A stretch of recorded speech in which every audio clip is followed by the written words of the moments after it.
नमस्कार मित्रांनो आणि मैत्रिणींनो, नात्यांची प्रीती या मराठी चॅनलमध्ये तुमचे स्वागत आहे. जुळल्या रेशीम गाठी भाग 18. दुसऱ्या दिवशीपासून गीतिका आणि देवांश गीतिकाच्या ॲडमिशन प्रोसेसला लागले. रोज रात्री गाडी शिकायला जाणंही सुरूच होतं. सकाळी लवकर उठून घरातील कामावरून दोघेही ॲडमिशनसाठी बाहेर पडत. ॲडमिशन प्रोसेस पूर्ण व्हायला 10-15 दिवस गेले. दीक्षानेही गीतिकाच्या कॉलेजला ॲडमिशन घेतल्यामुळे गीतिका खूप खुश होती. देवांशने जान्हवीच्या ओळखीने दीक्षासाठी रूम पाहून दिली. देवांशचं कॉलेजही लवकरच सुरू होणार होतं, सोबत नाईट स्कूलही, त्यामुळे तोही थोडा बिझी होता. गावाला काहीतरी काम आल्याने आईबाबा गावाला निघून गेले. रेणू तिच्या फ्रेंडसोबत बाहेर गेली होती. राहुल आणि त्यांची फॅमिली आरतीच्या घरी राहायला गेली होती. घरात फक्त देवांश आणि गीतिका दोघेच होते. देवांश लायब्ररीत गेला होता तर गीतिका त्यांच्यासाठी जेवण बनवत होती. जेवण बनवून झालं तसं ती रूममध्ये निघून आली. तिच्या मनात पहिल्यासारखा उत्साह दाटला होता. ती गॅलरीत येऊन हँगिंग चेअरवर बसली. तिला खूप फ्रेश वाटत होतं. मनात देवांशचा विचार आला तसं तिच्या चेहऱ्यावर आरक्त झाला. गेल्या 2-3 महिन्यात आयुष्य किती बदललं ना. एवढं सगळं होईल असं कधी वाटलंच नव्हतं. देवांश आयुष्यात आले आणि पूर्ण आयुष्यच बदललं. आयुष्याकडे पाहायचा दृष्टिकोन बदलला. जगण्याला नवा अर्थ सापडला. गीतिका देवांशच्या विचारात हरवून गेली. ती विचारात हरवली असताना तिचा मोबाईल वाजला. हॅलो दीक्षा, बोल ना, गीतिका म्हणाली. काय गं, काय करत होतीस? दीक्षा बोलली. काही नाही, आराम करत होते. तू काय करतेस? जेवलीस का? राहायला काही प्रॉब्लेम तर येत नाही ना? काय असेल तर सांगत जा, मी देवांशला सांगते ते सगळं, गीतिका बोलत होती. अगं हो, किती बोलते. इकडे सगळं ठीक आहे. सगळ्या गोष्टींची व्यवस्थित सोय आहे. जिजूंनी ऑलरेडी त्यांना कल्पना दिल्यामुळे काकू सगळं नीट करतायत. किती काळजी करते तू. आधी होतीस तशीच आहेस. हां, पण एक गोष्ट मात्र बदलली, दीक्षा म्हणाली. कुठली? खूप चुलबुली झालेस तू. म्हणजे तुझ्यात जान आल्यासारखं वाटते. आधीसारखं घाबरत नाही, चेहऱ्यावर टेन्शन नसतं. नाहीतर आधी कॉलेज सुटलं की मॅडम सुसाट्यामध्ये घरी. 5 मिनिटात जरी लेट झालं तरी किती घाबरायचीस तू, दीक्षा म्हणाली. आईबाबांना आवडायचं नाही ना, मग काय करणार. तुला तर घरचं वातावरण माहितीच आहे, गीतिका म्हणाली. हो यार, तुमच्या घरी यायचं म्हणजे भीतीच वाटायची मला, दीक्षा म्हणाली. ते तर आहेच, पण देवांशने माझ्या मनातील सगळी भीती काढून टाकली. मला वाटलं नव्हतं असं काही घडेल. म्हणजे देवांश इतके चांगले असतील असं वाटलं नव्हतं. मी खूप त्रास दिला त्यांना, पण त्यांनी कधीच तक्रार केली नाही, गीतिका म्हणाली. गीतू, एक विचारू, दीक्षा बोलली. विचार ना, गीतिका म्हणाली. जिजू तुला वाईफसारखं ट्रीट करतात का, दीक्षा म्हणाली. हो, आता वाईफ आहे म्हणजे तसंच ट्रीट करणार ना, गीतिका न समजून म्हणाली. वेडे, अगं तसं नाही, म्हणजे आता तुला कसं समजावू, तू खरंच बुद्धू आहेस, दीक्षा म्हणाली. अरे यार, असं काय बोलते. जे काय असेल ते स्पष्ट बोल ना, गीतिका म्हणाली. ते पिक्चरमध्ये दाखवतात ना, लग्न झाल्यावर ते तसं काय वागतात का, दीक्षा म्हणाली. काहीही काय बोलते मूर्ख, ते तसं काय वागत नाहीत, गीतिका म्हणाली. अगं पण का, आय मीन सगळे, दीक्षा. तू ना आता तुझं डोकं नको तिथे चालवू नको. यार मी लहान आहे अजून, गीतिका म्हणाली. हो का, आता 20 वर्षाची होशील आणि म्हणे मी लहान आहे. तुला आपल्या क्लासमधील वर्षा माहिती आहे ना, तिचं आणि कॉमर्समधल्या दीपेशचं अफेअर होतं. ते पण आपल्याच वयाचे ना, मग त्यांच्यात कसं, दीक्षा तुला माहीत आहे ना, या अफेअरच्या नादात दोघेही फेल झाले आणि त्यांचं ब्रेकअपही झालं, समजलं ना. आणि मला आता फक्त स्टडीवर फोकस करायचे, गीतिका म्हणाली. बरं बाबा, पण तुला जिजूंबद्दल नक्की काय वाटतं, म्हणजे प्रेम वगैरे, दीक्षा एक्सायटेड होत विचारू लागली. ते खूप चांगले आहेत, प्रेमळ आहेत, मला समजून घेतात, माझे हट्ट पुरवतात, अजून बरंच काही, गीतिका म्हणाली. तसं नाही गं, म्हणजे जिजू समोर आले की तुझ्या छातीत धडधडतं का? असं वाटतं का की सतत त्यांनाच पाहत राहावं? त्यांची प्रत्येक गोष्ट तुला हवीशी वाटते का? त्यांनी सतत तुझ्या आसपास राहावं असं वाटतं का? त्यांच्या आठवणीत तू एकटी हसत बसते का, दीक्षा म्हणाली. असं पण असतं का, गीतिका म्हणाली. हो मग, तुला जर त्यांच्याविषयी प्रेम वाटत नसेल तर तू त्यांच्यासोबत कशी काय राहते, दीक्षा म्हणाली. अगं मूर्ख, माझं त्यांच्याशी लग्न झालंय ना, तू पण काय काहीही विचार करते, गीतिका म्हणाली. तुझ्यासमोर बोलणं म्हणजे ना दगडावर डोकं आपटण्यासारखं आहे. जिजू कशा तुला झेलत असतील त्यांना त्यांचं माहीत. जाऊ दे, चल मी माझं सामान लावते, उद्यापासून कॉलेजला जायचं आहे ना, दीक्षा म्हणाली. बरं ठीक आहे, मी ही देवना कॉल करते. जेवायची वेळ झाली तरी अजून आले नाहीत, चल बाय, गीतिका म्हणाली. दीक्षासोबत बोलून झालं तसं गीतिकाने कॉल कट केला. ती दीक्षाच्या बोलण्याचा विचार करू लागली. खरंच मी एवढी बुद्धू आहे का? मला साध्या साध्या गोष्टीही कळत नाहीत. पण देव तर मला असं काय बोलले नाहीत. माझं वागणं चुकतंय का? देवना विचारू, पण काय विचारणार? ते हसतील मला. गीतिका बराच वेळ विचार करत बसली होती. देवांश तिच्या शेजारी उभा राहिला हेही तिच्या लक्षातच आलं नाही. गीत, कसला विचार करतेस? देवांश म्हणाला. तुमचा, गीतिका तंद्रीत बोलून गेली. काय माझा? आज कसं काय वेळ मिळाला तुला माझ्याबद्दल विचार करायला? देवांश म्हणाला. ते म्हणजे तुम्ही जेवायला कधी येणार याबद्दल विचार करत होते. तुम्ही फ्रेश होऊन या, मी जेवण घेते. गीतिका पळतच खाली निघून आली. हिला काय झालं आता? कसला विचार करत बसली होती काय माहीत, देवांश स्वतःशीच म्हणाला. चेंज करून खाली निघून आला. तो खाली येईपर्यंत गीतिकाने जेवणाची तयारी करून घेतली होती. दोघेही जेवायला बसले. देवांश जेवता जेवता तिला निहाळत होता. तिचं खाण्यात बिलकुल लक्ष नव्हतं. दोघांनी जेवण करून घेतलं आणि रूममध्ये निघून आले.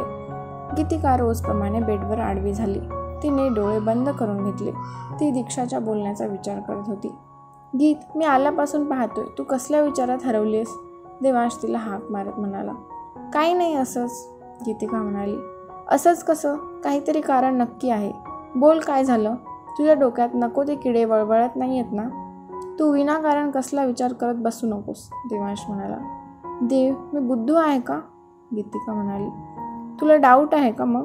देव, जा बाबा, मी नाही बोलणार तुमच्याशी, गीतिका म्हणाली. अरे त्यात इतकं रागवण्यासारखं काय आहे? पण तुला हा प्रश्न का पडला? देवांश म्हणाला. काही नाही, गीतिका बोलली. जे काय आहे ते क्लिअर बोल, देवांश म्हणाला. तेच तर मला जमत नाही ना. मला काहीच कळत नाही. दीक्षा मला विचारते, प्रेम नसताना मी तुमच्यासोबत का राहते? आता हा काही प्रश्न झाला का? आपलं लग्न झालं म्हटल्यावर मी तुमच्यासोबत राहणार ना, गीतिका म्हणाली. ओ, असं आहे तर. मी काय म्हणतो, तू कशाला नको ते विचार करत बसलीस? आजचा दिवस मस्त आराम कर. उद्यापासून तुला कॉलेज अटेंड करावं लागणार आहे. तुझी खूप धावपळ होईल, देवांश विषय बदलत म्हणाला. हे माझ्या प्रश्नाचं उत्तर नाही आहे. असू दे, नसेल सांगायचं तर नका सांगू, मी शोधून काढते, गीतिका गाल फुगवत म्हणाली. बरं ठीक आहे, तुझं तू शोधून काढ, पण आता आराम कर. तुम्ही नाहीच ना सांगणार? मग जाऊ दे, मी आराम करते. Good night. गीतिकाने डोळे मिटून घेतले आणि झोपायचा प्रयत्न करू लागली. सकाळी गीतिकाला जाग आली. तिने पाहिलं देवांश रूममध्ये नव्हता. ती फ्रेश झाली आणि खाली निघून आली. रेणुताई, तू कधी आलीस? गीतिका म्हणाली. अगं आत्ताच आले, बस ना. तू दादू आपल्यासाठी चहा बनवतोय, रेणू म्हणाली. अरे वा, म्हणजे आज रिंग मास्टरच्या हातचा चहा प्यायला मिळणार तर, गीतिका म्हणाली. हो, रेणू बोलली. गीतिका आणि रेणू बोलत असताना देवांश तिघांसाठी चहा घेऊन आला. तिघेही गप्पा मारत चहा पित होते.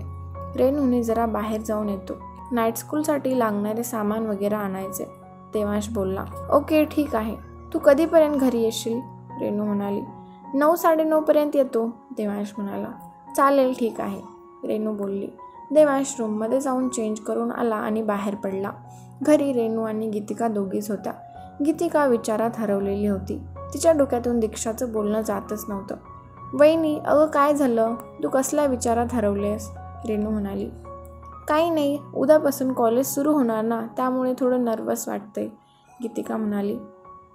नक्की ना? हे बघ, काय असेल तर नक्की सांग. तुला काही बोलायचं असेल तर तू माझ्याशी बिनधास्त बोलू शकतेस, रेणू म्हणाली.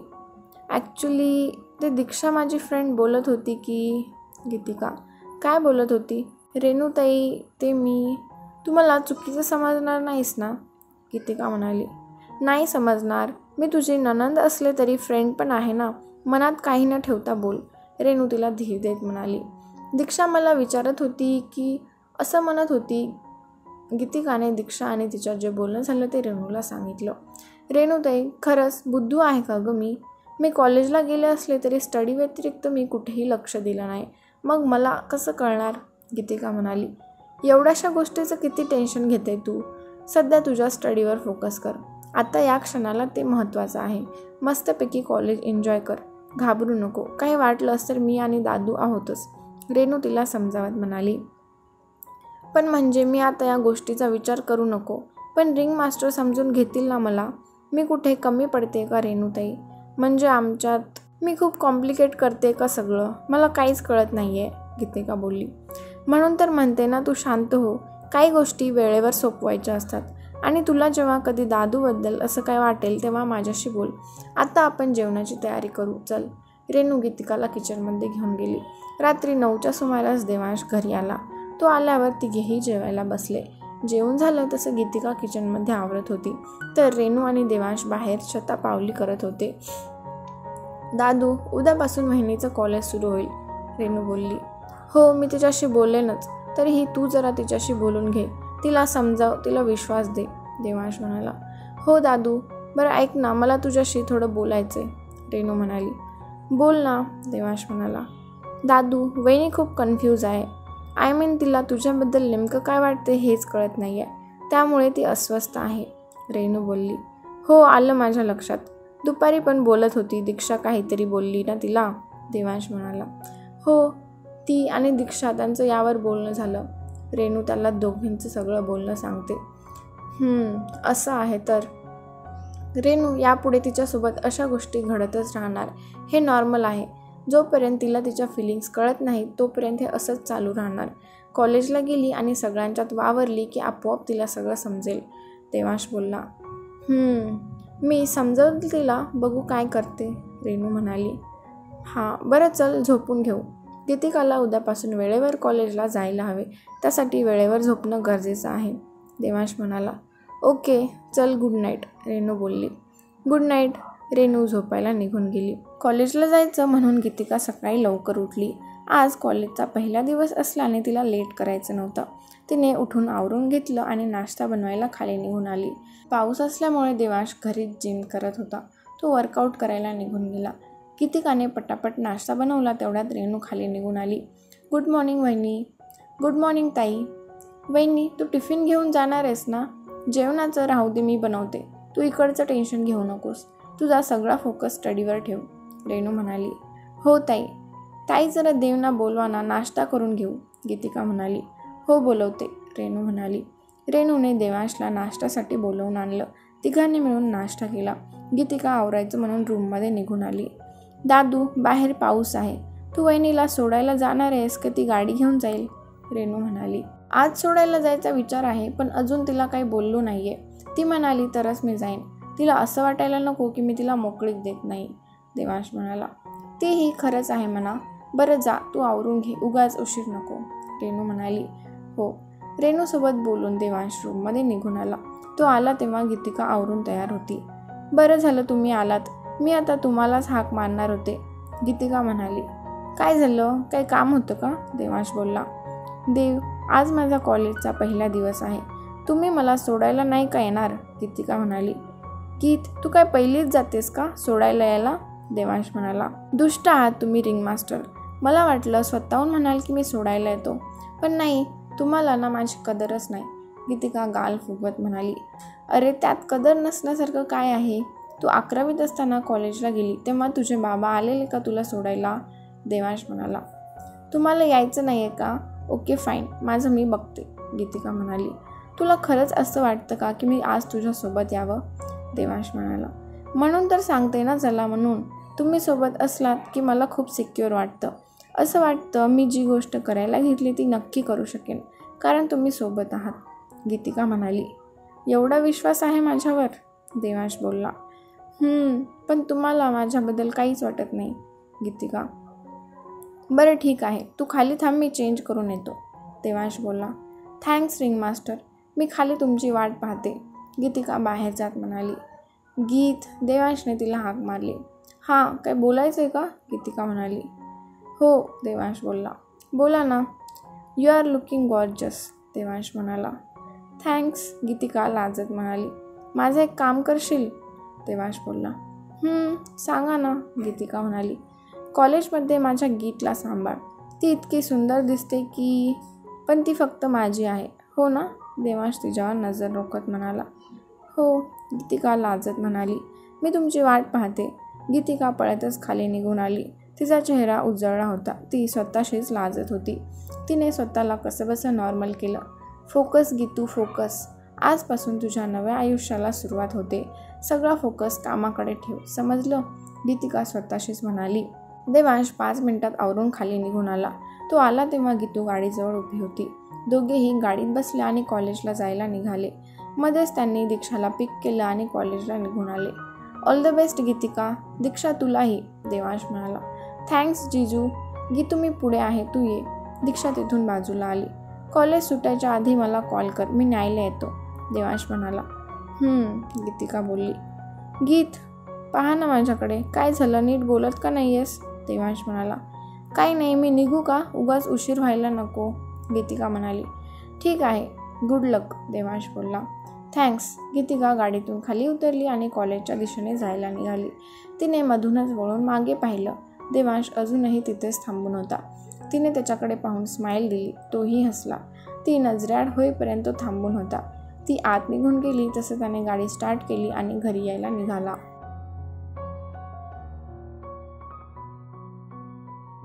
तर मित्रांनो आणि मैत्रिणींनो, तुम्हाला ही कथा कशी वाटली नक्की कमेंट करून सांगा व आवडली असेल तर लाईक करा आणि कथेचा पुढचा भाग बघण्यासाठी चॅनलला नक्की सबस्क्राईब करा आणि आपल्या जवळच्या मित्रमैत्रिणींना ही कथा नक्की शेअर करा. धन्यवाद.